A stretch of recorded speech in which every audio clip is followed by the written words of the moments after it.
Welcome to The Gist. Today, we're going to be looking at why words matter and who would we be without them. While almost all animals have unique ways of communicating, the development of complex language-based communication sets humans apart. It allows us to express ourselves through speech and the written word. With inventions ranging from paper to computers and smartphones, the capacity and reach of human communication continues to grow. And yet, it is as fraught with potential for misunderstanding and harm as it is for positivity and change. Most of us take this incredible human ability for granted. Children are naturally wired to pick up multiple languages almost effortlessly. And as adults, we often don't spend enough time thinking about the importance of language. But who would we be as a species and as individuals without words? A recent Nautilus article explored what happens when we cannot access our language skills. It turns out that as children, while our brain is still developing, removing language can dramatically affect its growth as a whole.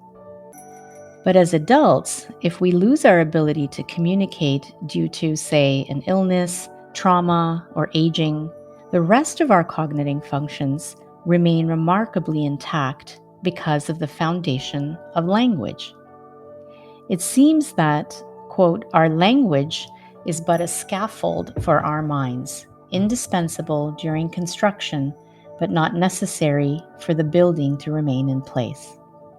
While this is reassuring, language still affects our ability to interact with the world and can have a lasting impact on those around us.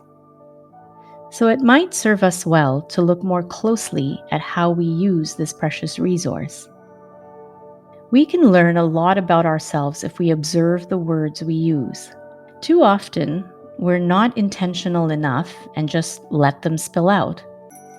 So much unnecessary confusion or pain can come from ill-considered words.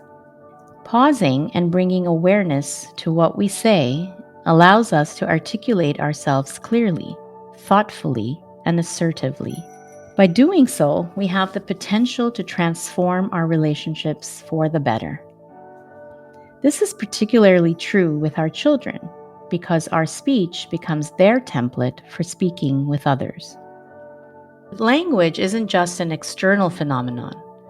Most of us have a near constant running conversation in our own heads. In fact, it seems almost impossible to think without words.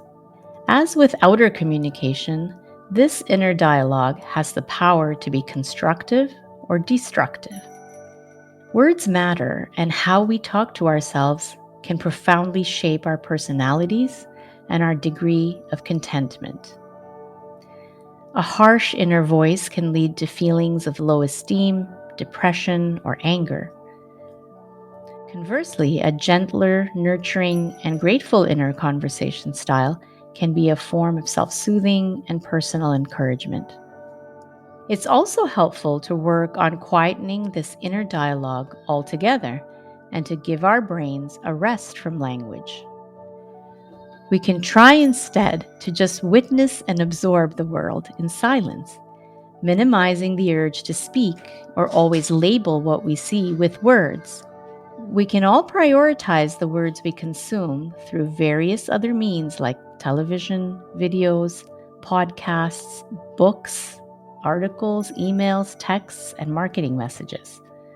We can't bury our heads in the sand to avoid all negative messaging or hide from the difficult realities of the world, but we can be selective about the words we expose ourselves to.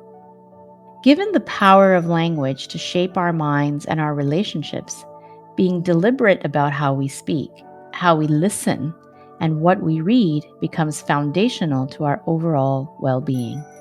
Perhaps we can all bring a little more thoughtful attention to language and make better choices about how we both use and consume it.